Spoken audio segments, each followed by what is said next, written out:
tapi orang tua saya sudah meninggal. Ada apa enggak ya Rasulullah caranya saya agar bisa berkhidmat birrul walidain kepada kedua orang tua saya? Dijawab oleh Rasulullah, na'am, iya, ada 4. Dalam satu riwayat dikatakan na'am, iya, ada 5. Kata Rasulullah, yang pertama, lakukan as-salatu alaihima. Yang kedua, lakukan al-istighfaru lahuma. Yang pertama, as-salatu alaihima, ay ad-du'a'u alaihima. Berdoalah kalian untuk kedua orang tua kalian. Maka ketika seorang anak berdoa kepada Allah untuk orang tuanya, maka ini termasuk bagian daripada birrul walidain, walaupun toh kedua orang tuanya sudah tiada. Paham tuh? Maka insya Allah santri-santri pondok pesantren Darul Hikmah, santri-santri pondok pesantren Darul Hijrah Al Hikmah, mereka insya Allah akan menjadi orang-orang yang saleh salihah, yang selalu mendoakan kedua orang tuanya. Saya sering mengatakan standar minimal orang tua bisa dikatakan sebagai orang tua yang sukses, syaratnya hanya 2. Catat. Ada 2 syarat yang harus dimiliki oleh orang tua, dan itu adalah syarat minimal. Kalau ingin dikatakan sebagai orang tua yang sukses, anaknya harus memiliki 2 perkara ini. Yang pertama, waladun salihun. Yang kedua, yad'u lahu. Seperti yang disampaikan oleh Rasulullah Sallallahu Alaihi Wasallam. Jadi syarat minimal orang tua bisa dikatakan sebagai orang tua yang sukses dalam mendidik anak adalah ketika anaknya adalah anak yang soleh. Yang kedua, harus mau mendoakan kedua orang tuanya. Dan ini satu paket, tidak boleh dipisah-pisah. Gak sah, gak cukup kalau cuma punya anak soleh tapi gak mau mendoakan kedua orang tuanya.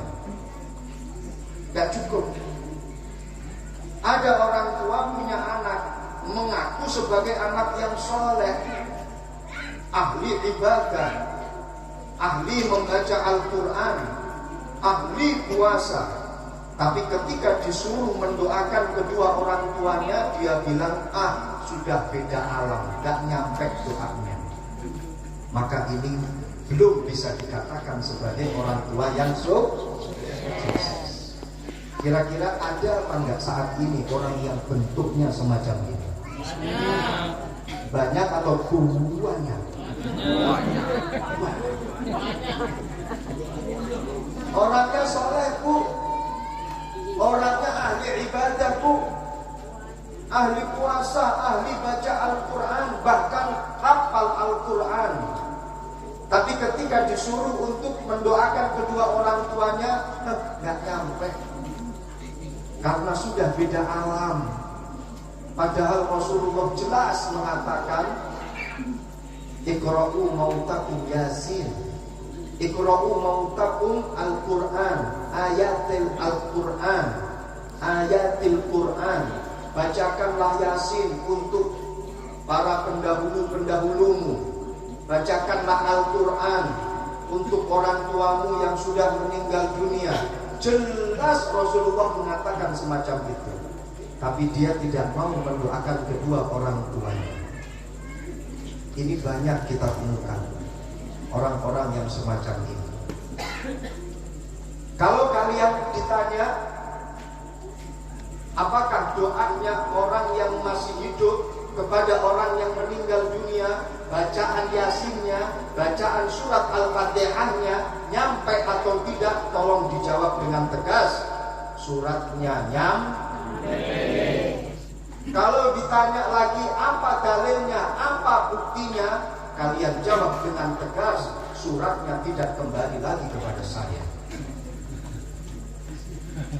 Karena kalau kirim surat terus salah alamat, maka suratnya pasti akan kembali. Begitu aturan main dalam kode pos. Begitu aturan main dalam surat menyurat menurut kantor pos. Betul? Kalau pelunggu kirim surat alamatnya salah, kira-kira suratnya nyampe apa enggak? Kalau pelunggu kirim uang transfer alamatnya salah, kira-kira tertolak apa enggak? Tapi kalau alamatnya benar, suratnya nyampe enggak? Maka kalau kita baca surat Yasin, surat Al-Fatihah, dan juga surat-surat yang lainnya, kita kirimkan kepada para pendahulu kita, kemudian suratnya nggak nyampe kepada kita, berarti suratnya sudah sampai pada tujuan. Nggak usah pakai dalil-dalil yang terlalu tinggi, karena mereka pun juga sebenarnya sudah terlalu fanatik, nggak terlalu butuh dalil. Lana a'maluna walakum a'malukum. Yang kedua, harus mau mendoakan kepada orang tuanya. Mau mendoakan kepada orang tuanya. Dan ini satu paket. Orang soleh pasti mau mendoakan kedua orang tuanya. Kalau ada orang ngaku soleh, dia tidak mau mendoakan kedua orang tuanya, berarti dia bukan soleh, tapi tolak-toleh. Mau mendoakan kedua orang tuanya. Ada satu kasus, orang mau mendoakan kepada kedua orang tuanya, tapi dia tidak soleh. Gak bahaya tak? Ada orang mau mendoakan kedua orang tuanya, tapi dia nggak soleh, nggak tahu caranya bagaimana berdoa. Emang boleh? Nggak boleh. Ini satu paket. Kalau orang mau mendoakan kedua orang tuanya, tapi dia tidak soleh, tidak tahu bagaimana caranya berdoa, bahaya. Walaupun toh ada Google, bisa searching, bisa mencari, browsing. Tahu Google, Bu? Tahu kan? Tahu searching? Tahu browsing? Cari-cari doa di dalam Google. Mana ini doanya, alhamdulillah ketemu doa. Tapi kemudian dia nggak tahu bagaimana caranya berdoa. Ini yang saya buka, ini doa apa? Ini cara berdoanya bagaimana? Yang saya angkat tangan yang sebelah mana? Sebelah kiri atau sebelah kanan? Ketemu doa. Kemudian setelah dibuka, ternyata doanya itu Allahumma barik lana fima rozaqtana wa qina adzabannar. Doa di depan jenazah orang tuanya dengan doa Allahumma barik lana fima. Emang orang tuanya mau dimakan? Seperti ini, naudzubillah min dzalik, insya Allah tidak akan terjadi kepada santri-santri pondok pesantren Darul Hijrah Al-Hikmah dan juga pondok pesantren Darul Hikmah. Amin ya Rabbal alamin. Tidak akan terjadi. Mau mendoakan kepada orang tuanya, ketemu satu doa, Masya Allah. Di depan jenazah orang tuanya dia berdoa Allahumma na'udzubika minal khubzi wal khaba'is. Terus orang tuanya mau diapain? Doanya pas, tapi cuma permasalahannya adalah peletakan doanya itu yang tidak pas. Maka yang namanya saleh dan mau mendoakan orang tua ini adalah satu paket, tidak bisa dipisah-pisah. Understand? Yes. Yang kedua,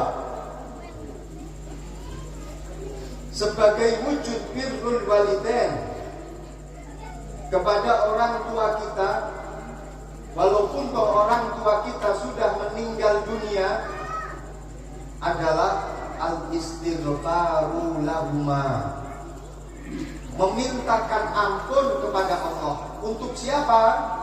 Kedua orang tuanya. Ya Allah, ampuni orang tuaku. Makanya kita selalu diberikan ajaran, diberikan kata-kata doa. Kalau berdoa, Rabbighfirli waliwalidayya warhamhuma kama rabbayani shaghira. Itu di pondok dikasih tahu bagaimana caranya berdoa. Doa tidak untuk dirinya sendiri, tapi juga berdoa untuk kedua orang tua. Beristighfar untuk kedua orang tua kita. Bu, yes.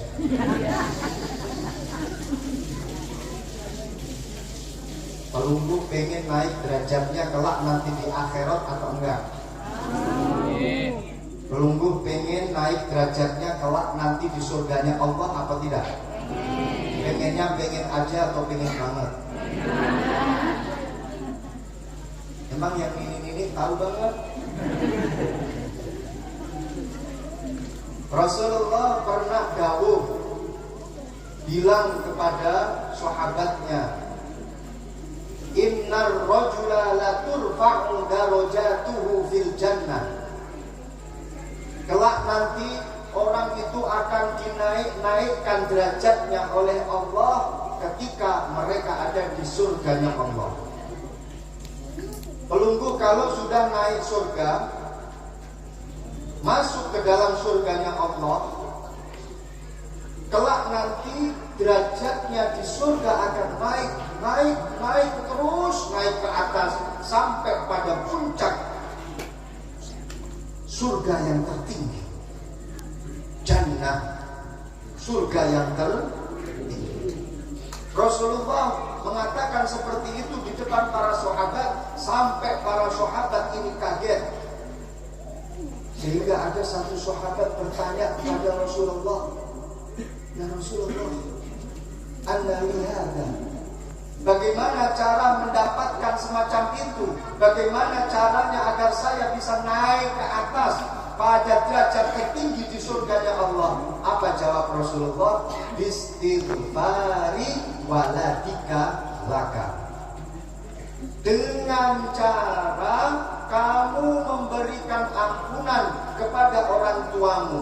Ketika ada seorang anak memintakan ampun kepada Allah untuk kedua orang tuanya, maka orang tuanya kelak nanti di surganya Allah akan naik derajatnya. Amin ya Rabbal alamin. Maka dari itu ajarkanlah putra putri panjenengan, putra putri pelunggu, untuk selalu mendoakan kedua orang tuanya. Kalian para santri siap mendoakan kedua orang tua? Insya Allah pelunggu naik terus derajatnya di surganya Allah. Istighfar. Apalagi sekarang kita masuk di bulan Rajab.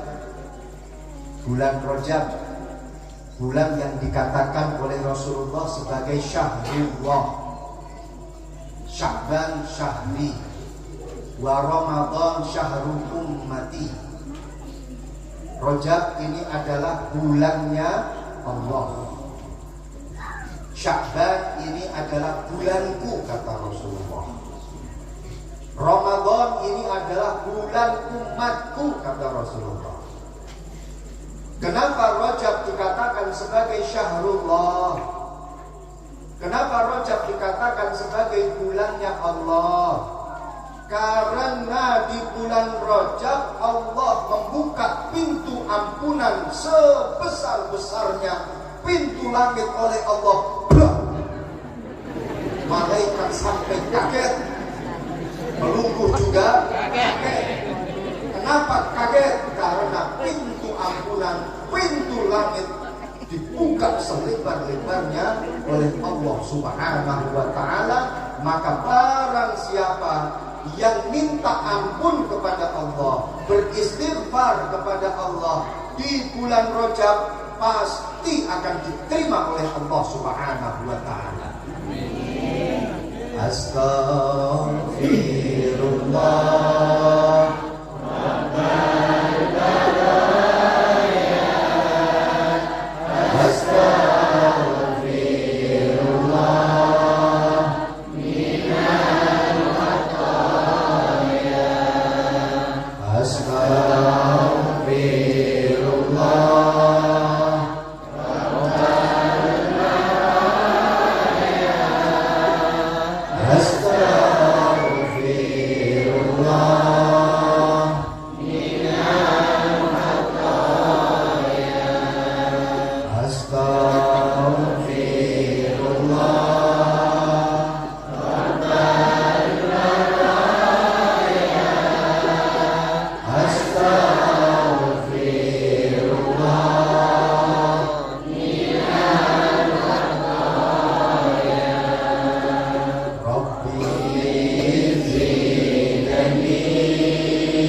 ibu-ibu mau belanja ke mall, mau? Bulan depan nggak ada diskon sama sekali, tapi bulan berikutnya diskon besar-besaran sampai 70%. Bu, kira-kira mau milih bulan depan atau bulan depannya lagi? Hah? Bulan depan lagi. Pengen diskon besar apa diskon kecil? Ibu-ibu suka yang besar atau yang kecil? Kenapa ketawa? Suka yang besar atau yang kecil? Maksud saya, suka diskon besar atau diskon kecil? Besar. Sama, saya juga suka besar. Memang sudah tampak wajah-wajah diskonan di majelis ini. Di bulan Rajab diskon ampunan besar. Pintu ampunan dibuka lebar oleh Allah Subhanahu wa ta'ala. Maka dari itu barang siapa yang beristighfar kepada Allah di bulan Rajab, tidak ada kata kecuali accepted alias diterima. Sallallahu Muhammad. Maka dari itu sampai ada satu makalah. Ini saya sampaikan kepada perunggu, mungkin bisa menjadi amalan. Ini doa dibaca, insya Allah akan menyelamatkan kita. Amin. Amin. Menyelamatkan kita dari apa? Amin. Dari neraka. Bukan dari suami galak. Doa ini dibaca, barang siapa yang membacanya, maka api neraka tidak akan menempel secuil sedikit pun, tidak akan menempel pada jasad kita. Pengen tahu ini doanya bagaimana? Pengennya pengen aja atau pengen banget?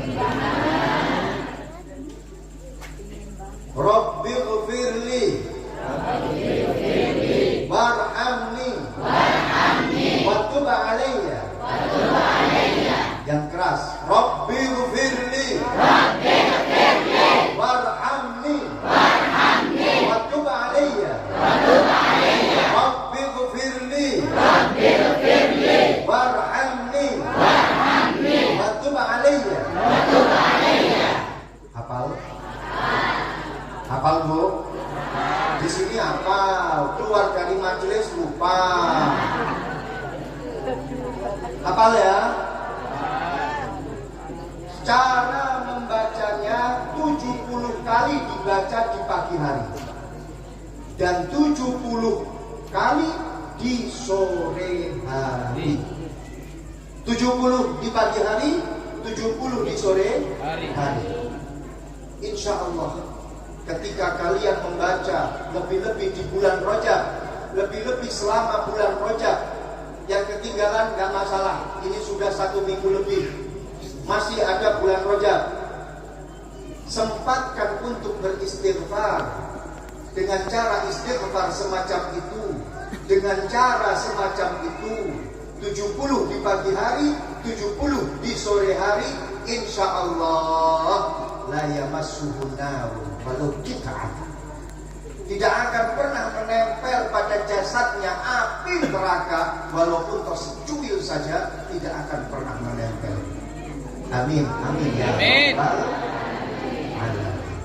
Ini mumpung di bulan Rajab, mumpung kita ada di bulan Rajab, ayo kita selalu beristighfar kepada Allah.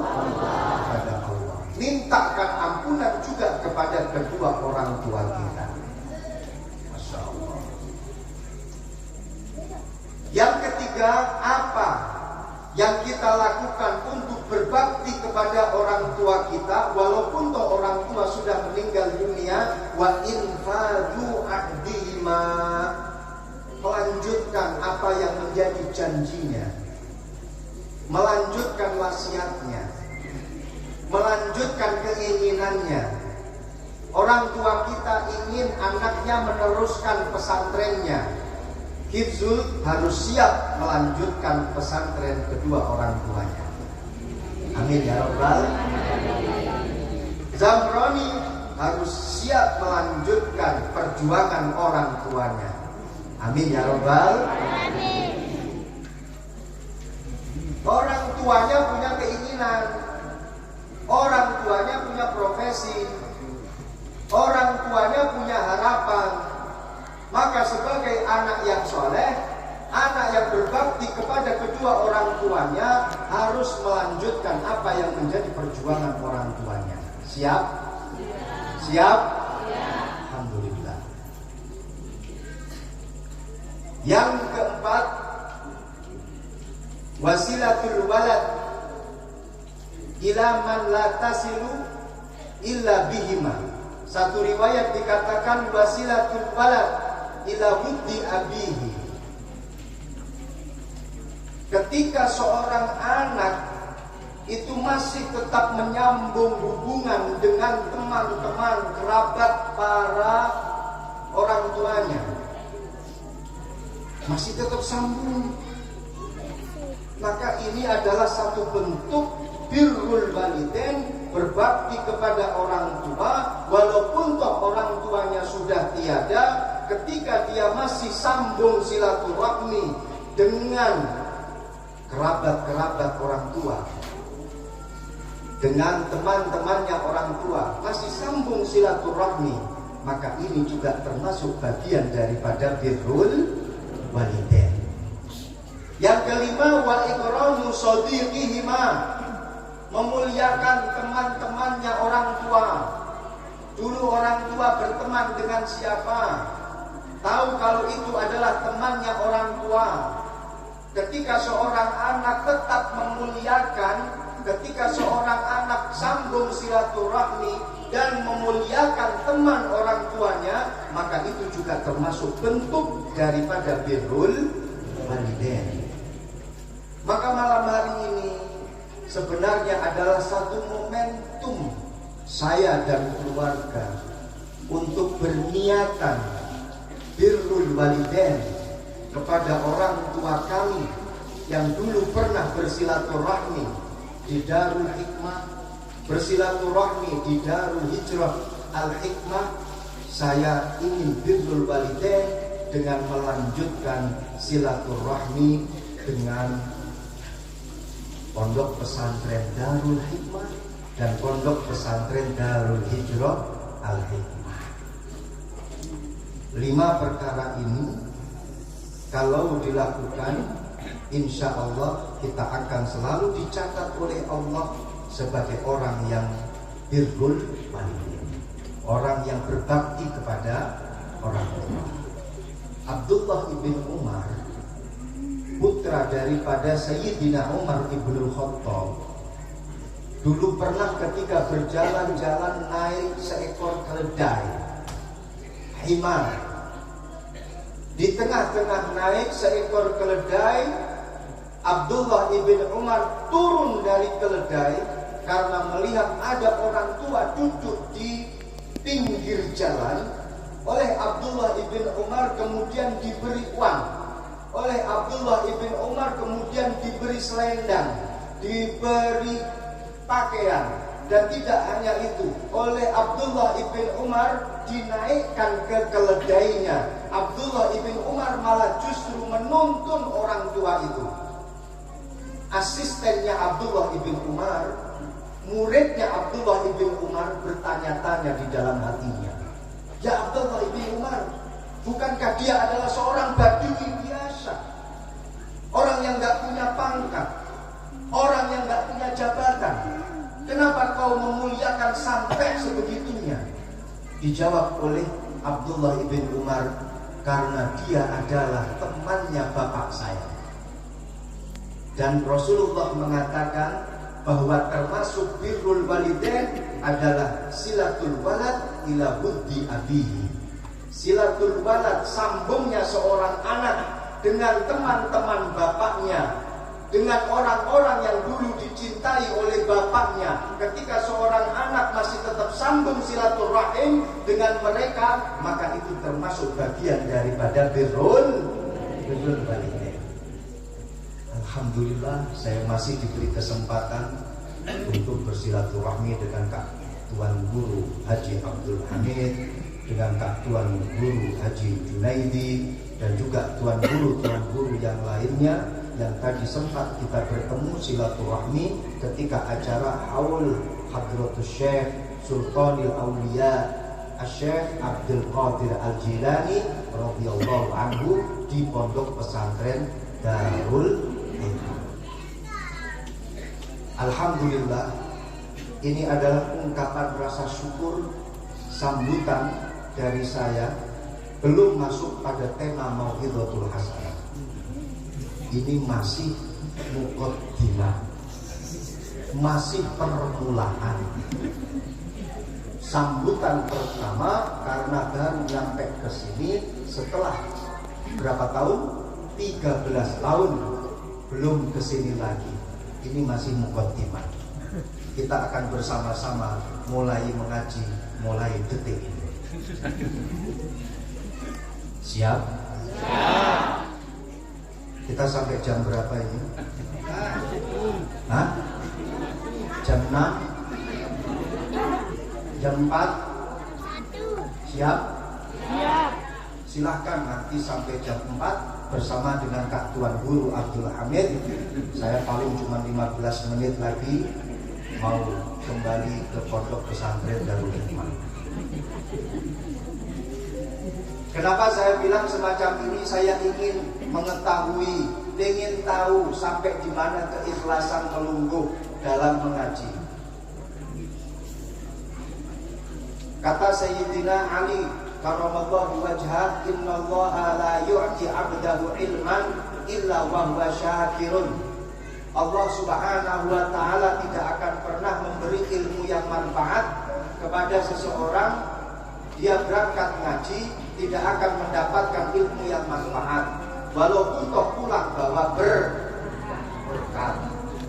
Dia tidak akan membawa ilmu yang manfaat kecuali siapa? Kata Sayyidina Ali karramallahu wajhah, kecuali orang yang di dalam hatinya ada rasa syukur kepada Allah, hadir di majelis pengajian ikhlas karena Allah. Saya ingin tanya kepada Pak Lunggu semuanya, ikhlas apa enggak?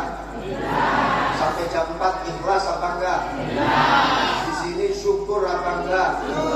Berangkatnya karena Allah atau tidak? Allah. Saya tadi melihat ketika sampai di sini ada ibu-ibu yang cat merah kerudungnya belum dicopot.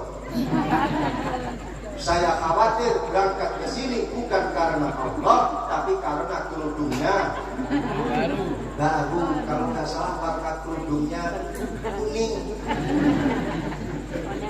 Coba dicek Bu, masih ada cat merahnya nggak? Nggak ada ya?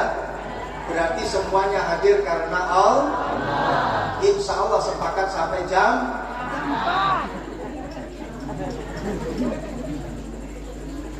Malam hari ini kita memperingati satu kejadian yang luar biasa, extraordinary, amazing kata Tukul Arwana. Kejadian yang sangat istimewa, yaitu kejadian Isra dan Mi'raj. Di dalam ayatnya di situ dikatakan subhanalladzi asra bi 'abdihi lailan minal masjidil haram ilal masjidil aqsa alladzi barakna haulahu linuriyahu min ayatina innahu huwas samiul basir. Kalian harus ingat, setiap kali ayat yang menjelaskan tentang istimewanya perkara, setiap kali ayat yang menjelaskan tentang luar biasanya kejadian, di situ selalu diawali dengan subhana. Diawali dengan subhana. Sama seperti pelunggu ketika melihat sesuatu yang wow, melihat sesuatu yang wah. Pelunggu ketika melihat ada seorang laki-laki yang tampan sekali, pasti akan mengatakan subhanallah. Bapak-bapak juga sama, ketika melihat ada seorang perempuan yang cantiknya luar biasa, pasti bapak-bapak akan mengatakan subhanallah. Melihat sesuatu yang wah, itu pasti mengatakan subhanallah. Ayat-ayat yang menjelaskan tentang luar biasanya sebuah kejadian itu diawali dengan subhanallah. Contohnya subhanalladzi khalaqal azwaja kullaha.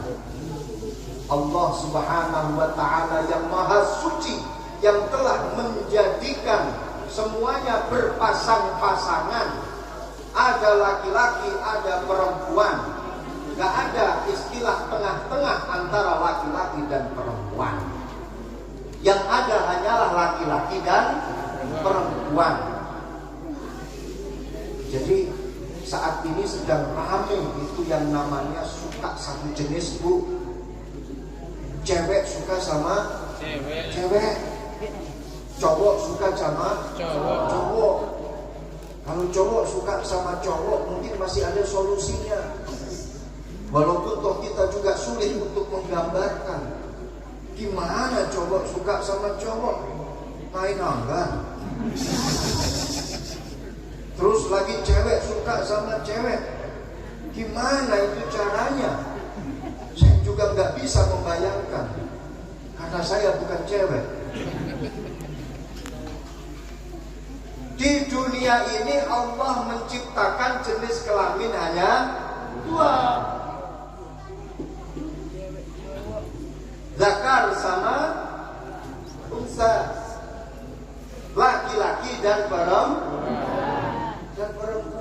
Dan ini digandengkan berpasang-pasangan. Dan setiap orang itu pasti punya jodohnya. Di situ ayatnya Subhanalladzi khalaqal azwaja kullaha mimma tumbitul ardi. Allah Subhanahu wa ta'ala menciptakan semuanya itu berpasang-pasangan. Semuanya. Sapi itu ada sapi laki-laki sama sapi perempuan. Kambing ada kambing cowok, kambing cewek. Semuanya ada cowok, ada langit, ada air, ada semuanya berpasang-pasangan. Gak ada istilahnya tengah-tengah netral, itu gak ada. Semuanya pasti berpasang-pasangan. Ini adalah sesuatu yang menakjubkan. Allah menciptakan semuanya berpasang-pasangan. Satu hal di mana Allah mengatakannya dengan subhana adalah kejadian Isra dan Mi'raj. Karena memang kejadian Isra dan Mi'raj ini tidak pernah terjadi sebelumnya. Tidak ada satu nabi pun yang pernah bertemu dengan Allah Subhanahu wa ta'ala kecuali Nabi Muhammad sallallahu alaihi wasallam. Nabi Musa dulu pernah kirim proposal kepada Allah. Ya Allah, bisa enggak kita ketemu ya Allah? Di mana Musa? Di mana sajalah, yang penting kita bisa bertemu. Ngedet. Allah menyampaikan kepada Nabi Musa, kau tidak akan kuat ketemu denganku ya Musa. Sebelum aku turunkan zatku di muka bumi, lihatlah itu gunung Turisina. Sebelum Allah datang, gunung Turisina yang paling besar, malaikat kaget lagi. Melungguh juga kaget. Hancur berkeping-keping. Itu gunung Turisina. Akhirnya Nabi Musa semaput. Apa semaput bahasa Lomboknya? Pingsan. Pingsan bahasa Indonesia. Palem.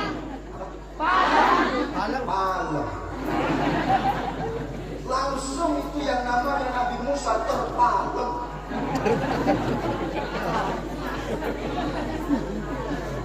Semaput. Bahkan ketika Nabi Muhammad sallallahu alaihi wasallam akan masuk ke dalam wilayah di mana akan bertemu dengan Allah, malaikat Jibril banting setir, undur diri mau ke belakang.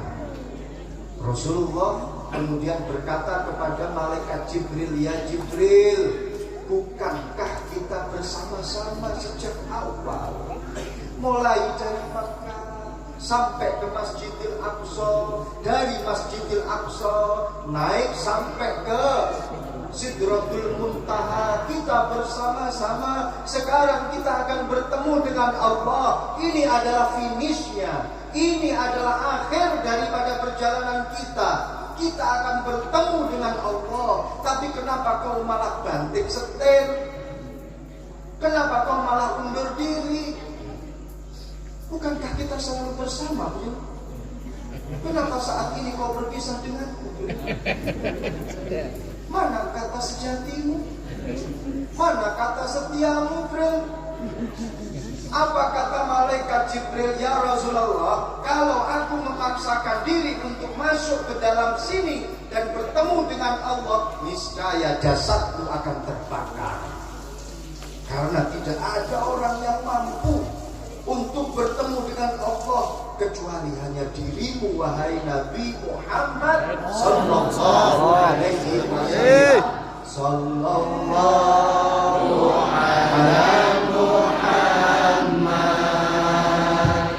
sallallahu alaihi wasallam.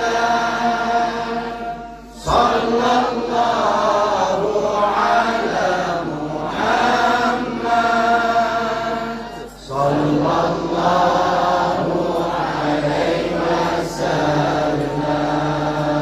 Sebentar. Tadi ketika Tuan Guru Haji Abdul Hamid baca sholawat, ada pengiring para penerbang yang pukul terbang-terbangan tadi. Ketika saya sholawat, kenapa nggak mau pukul terbang? Saya cemburu tahu. Ayo dipukul. Bagian hadroh masih ada di lokasi kah? Masih? Kalau tidak mau pukul terbang, bisyarahnya saya potong 10%. Siap? Siap? Jiro lupa. Sallallahu alaihi Muhammad sallallahu alaihi wasallam. Sallallahu alaihi Muhammad sallallahu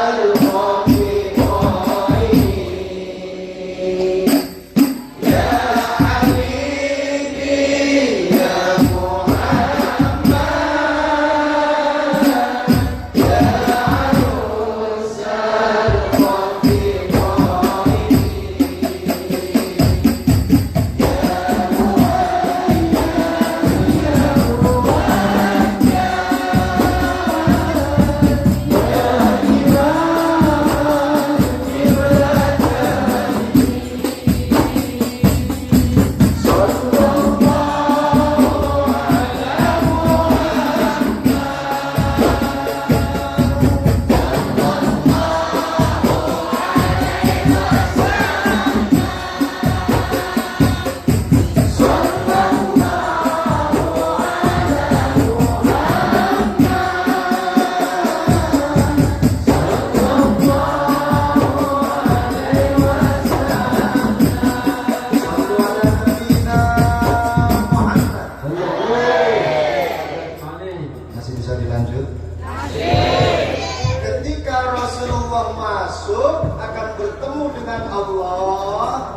ada satu suara sambutan dari Allah Subhanahu wa Ta'ala. Dan semua makhluknya Allah yang ada di langit menyampaikan salam kepada Rasulullah. Assalamu alaika ayyuhan nabiyyu wa rahmatullahi wa barakatuh. Artinya selamat atasmu wahai Muhammad yang Nabi. Dan kamu mendapatkan rahmat dari Allah wahai Nabi. Kamu mendapatkan barokah dari Allah wahai Nabi. Ketika Rasulullah Isra dan Mi'raj, Rasulullah mendapatkan 3 hadiah super duper istimewa. Apa saja hadiahnya? 1, selamat dunia dan akhirat. Melunggu pengen apa enggak? Pengen.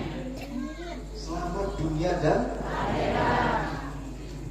Tidak hanya itu, Rasulullah mendapatkan rahmat dari Allah, dikasih sayangi oleh Allah di dunia dan juga di akhirat.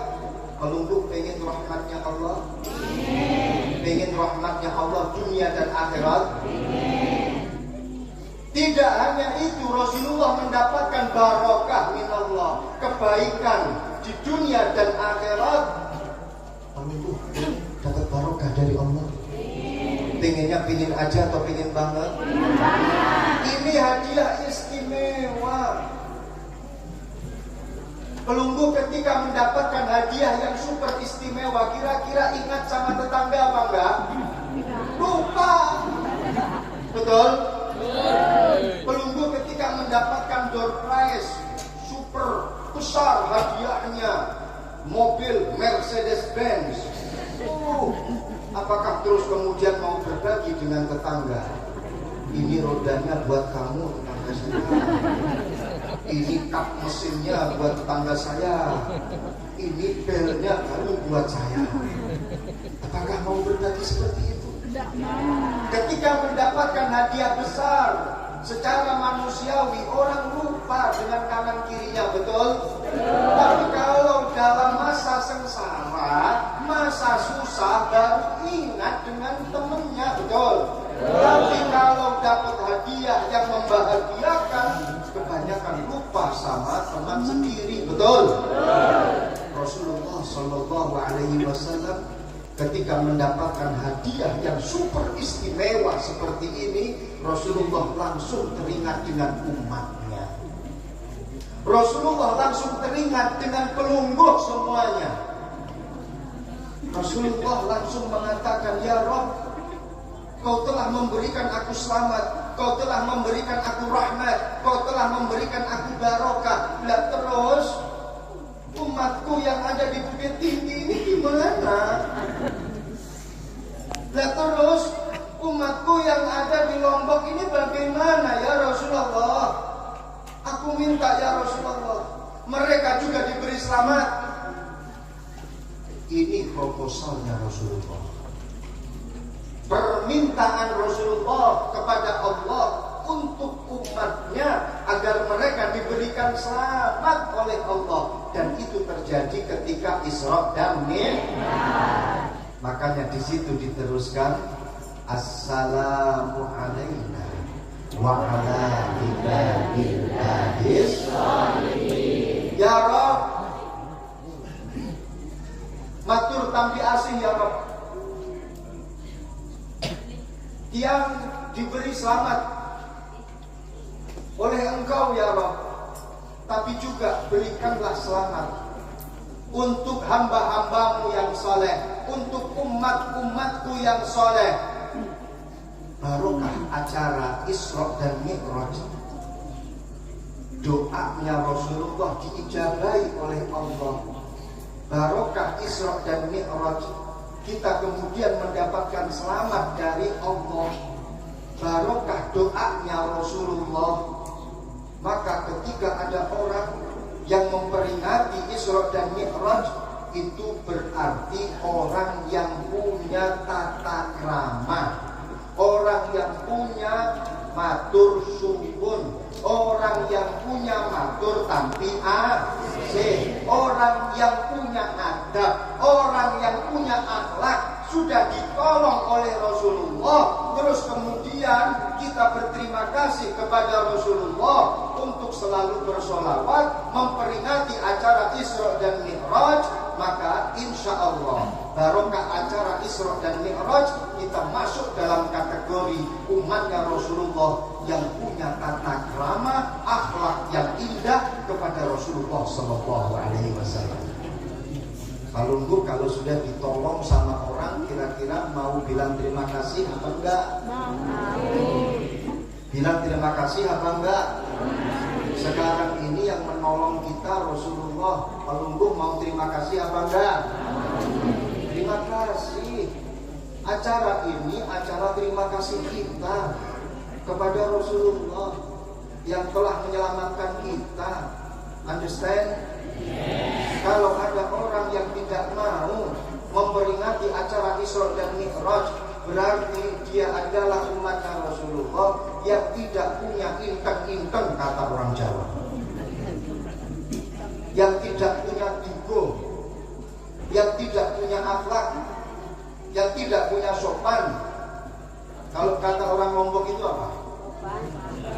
Hah? Sopan. Kasuan. Kasuan. Kawasan.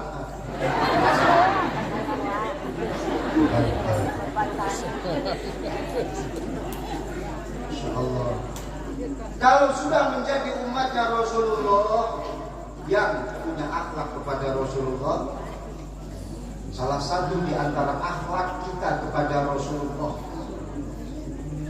rasa terima kasih kita kepada Rasulullah adalah selalu membaca sholawat untuk Rasulullah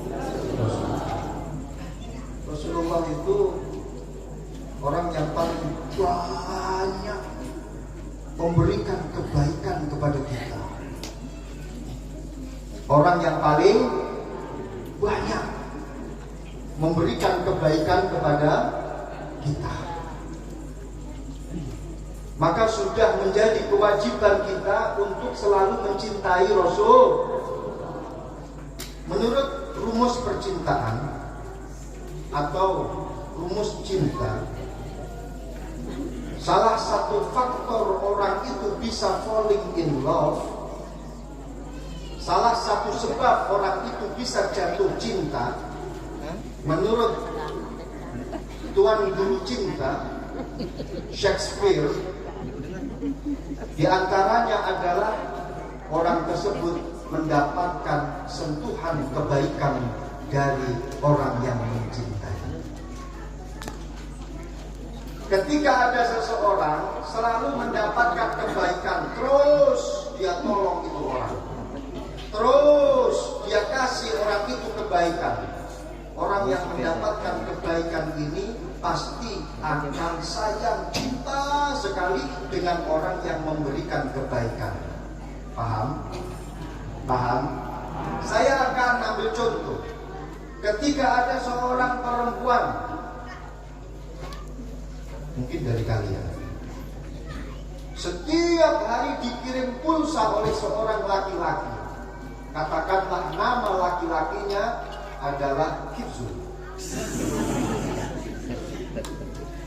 Kang Kibzul kirim pulsa setiap hari kepada dirimu, setiap hari. Sekarang 100.000, besok 200.000, terus besoknya lagi 300.000, sampai 1 bulan setiap hari ribuan rupiah dikirimkan untuk dirimu, untuk kemaslahatan handphonemu, untuk kemaslahatan browsingmu, atau kemaslahatan main game onlinemu. Terus setelah 1 bulan, Kibzul datang kepadamu dan minta dirimu untuk menjadi pendampingnya di seumur hidupnya. Kira-kira kamu terima nggak? Ya Allah, diterima. Karena setiap hari mendapatkan kebaikan. Sama kalau ada Pak Lurah, Bapak Kepala Desa, setiap hari Bu kirim 1 kintal beras, besoknya 2 kintal, kemudian besoknya lagi 2 kintal lagi beras. Setiap hari kirim beras sampai 1 bulan kirim beras. Kira-kira Bu jatuh cinta nggak sama Pak Kepala Desa? Hah? Istrinya hadir nggak di sini? Sallallahu Muhammad. Maka dikatakan al-insan abdul ihsan. Apa? Al-insan abdul ihsan. Manusia adalah hamba daripada kebaikan yang diberikan oleh seseorang. Manusia pasti akan bertekuk lutut kepada orang yang memberikan kebaikan kepada dirinya. Pasti.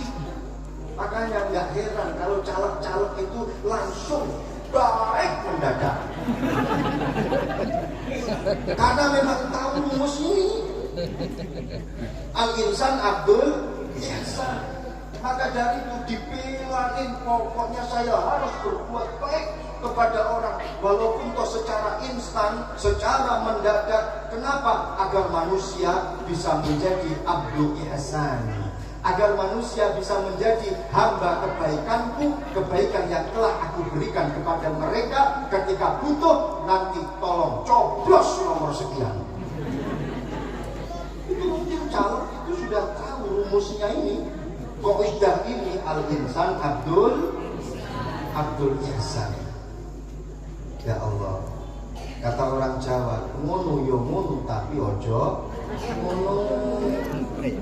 Gitu yo gitu tapi jangan begitu. Maksudnya bagaimana? Kalau kasih satu semua juga di gitu.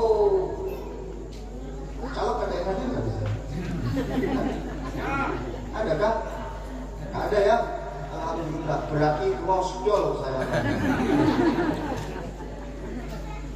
Dalam ilmu tasawuf, wahai para caleg tolong dengarkan. Berikanlah kebaikan kepada siapapun, jangan pandang bulu. Karena menurut otak-atik ilmu, rumus suara itu muncul dari mana? Wallahu a'lam bishawab.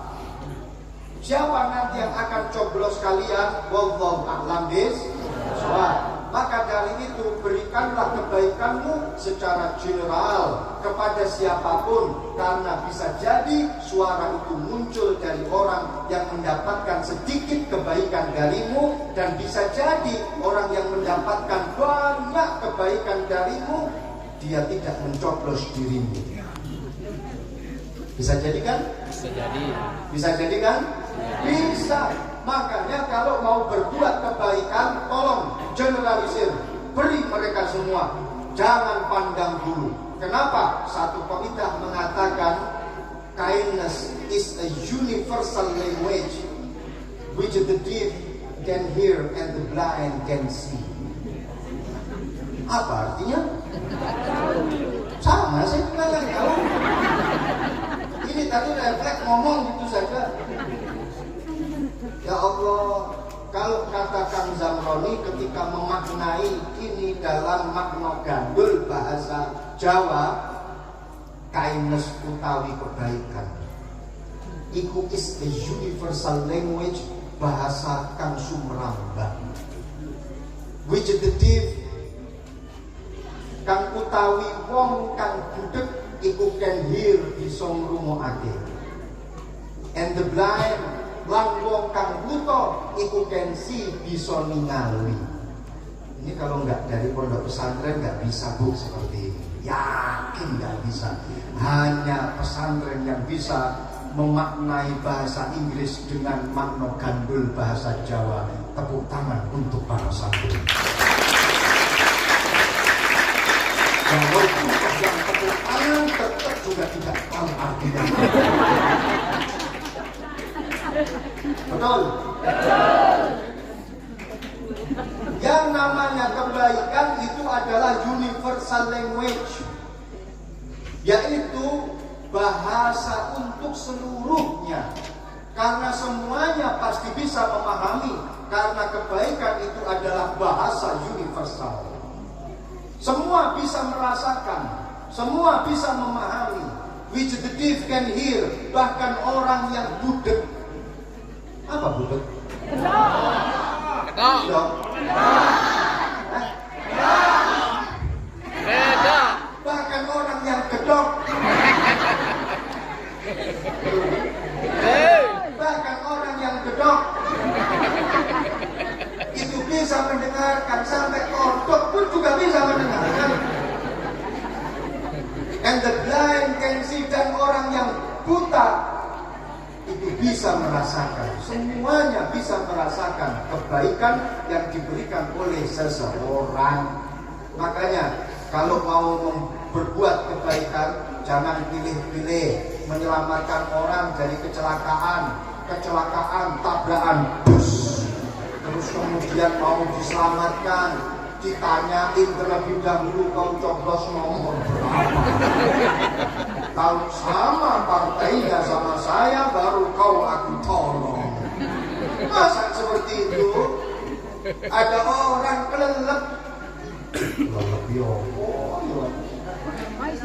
Kelelep. Tahu kelelep, Bu? Apa kelelep? Tenggelam. Tenggelam bahasa ngomongnya. Keselam. Keselam. Ketika orang itu keselam, hop, dia nggak bisa berenang. Kemudian kamu tahu, apakah kamu akan bertanya, kamu coblos nomor berapa? Partai kamu apa? Enggak. Kita enggak akan pilih kasih. Kita generalisir semuanya dalam hal kebaikan. Jangan kau pilih-pilih orang ketika engkau akan memberikan kebaikan. Understand?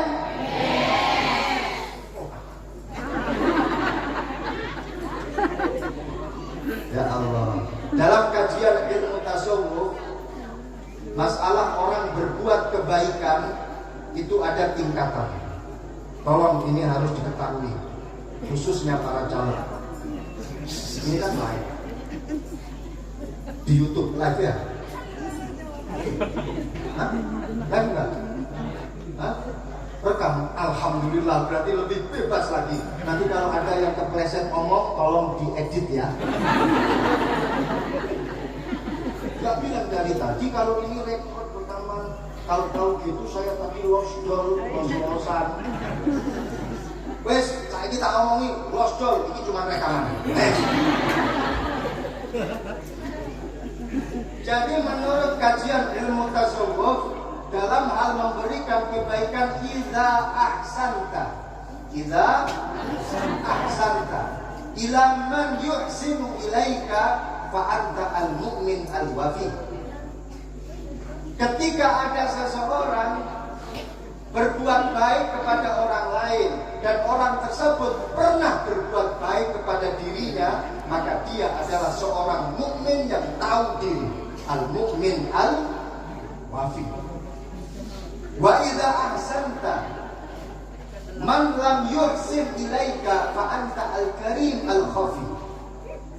Ketika ada seseorang kau berbuat kebaikan kepada dirinya, padahal dirinya belum pernah berbuat kebaikan kepada dirimu, maka dirimu adalah masuk dalam kategori al-karim al-khafi. Orang mukmin yang mulia, yang samar amalnya, alias amalnya tersembunyi, amalnya besar tapi tersembunyi. Wa idza ahsanta man asaa ilaika fa anta al-mu'min as-safi. Ketika engkau berbuat baik kepada orang lain dan orang lain itu sebenarnya berbuat jelek kepada dirimu, tapi engkau masih tetap berbuat baik kepada dirinya, padahal dia musuhmu, maka orang yang semacam ini masuk dalam kategori al-mu'min as-safi, seorang mukmin yang memiliki hati yang bersih. Dan ini adalah tingkatan yang paling tinggi. Rasulullah Shallallahu Alaihi Wasallam, beliau adalah al-mu'min as-safi. Beliau adalah seorang mukmin yang memiliki hati yang bersih. ketika akan memberikan kebaikan tanpa pandang bulu, tanpa pilih kasih. Semua diberi kebaikan oleh Rasulullah karena Rasulullah rahmatan lil. Pernah dulu para pelunggu, Rasulullah ketika melewati jalan selalu ada orang tua, perempuan lagi, cerewetnya naudzubillah min dzalik. Ini perempuan sudah tua bangka. Ketika Rasulullah lewat di depannya, dan setiap hari Rasulullah lewat di depannya, selalu dicemooh, selalu dimaki-maki dengan pakai lisannya yang super cerewet semacam itu. Rasulullah selalu dicaci. Suatu ketika Rasulullah lewat, sepi, nggak ada cacian, nggak ada makian. Rasulullah malah terheran-heran, kok nggak double stereo hari ini? Kok nggak ada suara cacian hari ini? Nggak ada suara makian hari ini?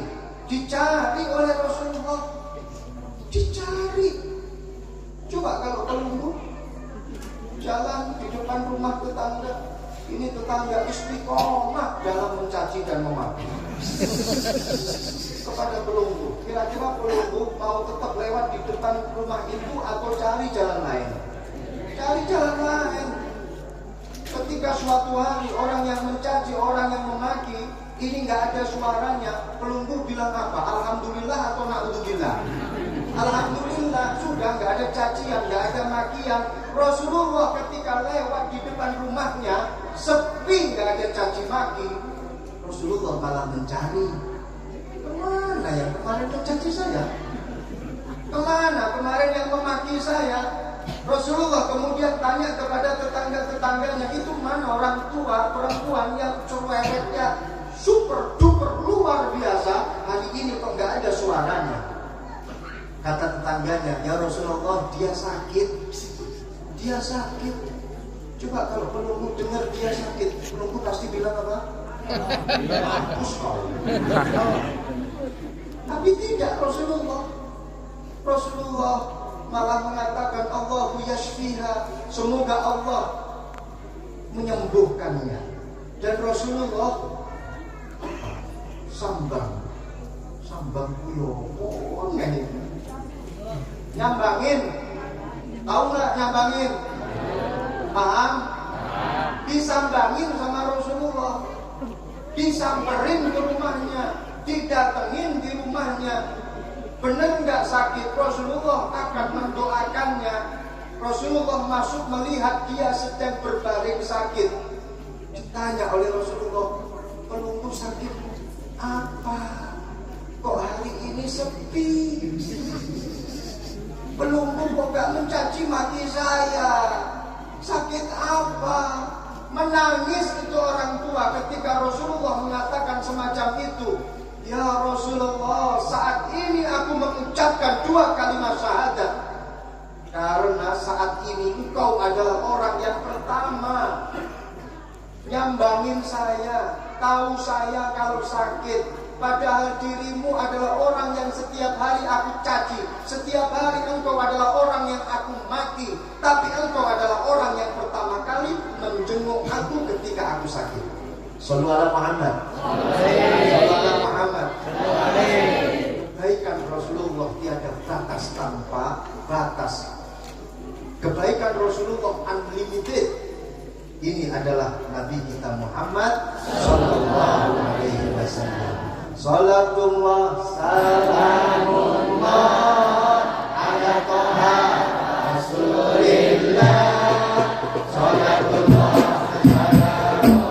ala Yasin Habibillah, ala Yasin Habibillah, ala sanati bismillah, wa bil hadi Rasulillah.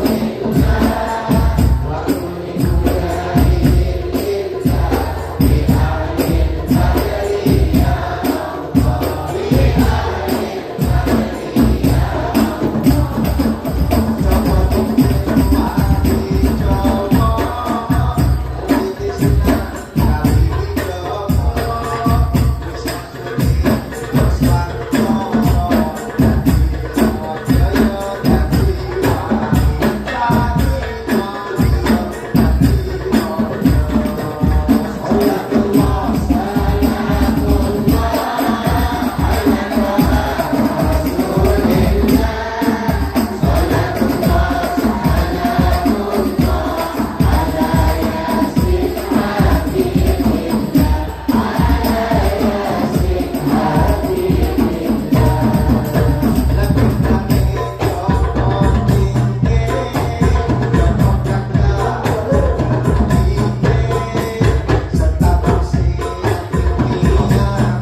jurang.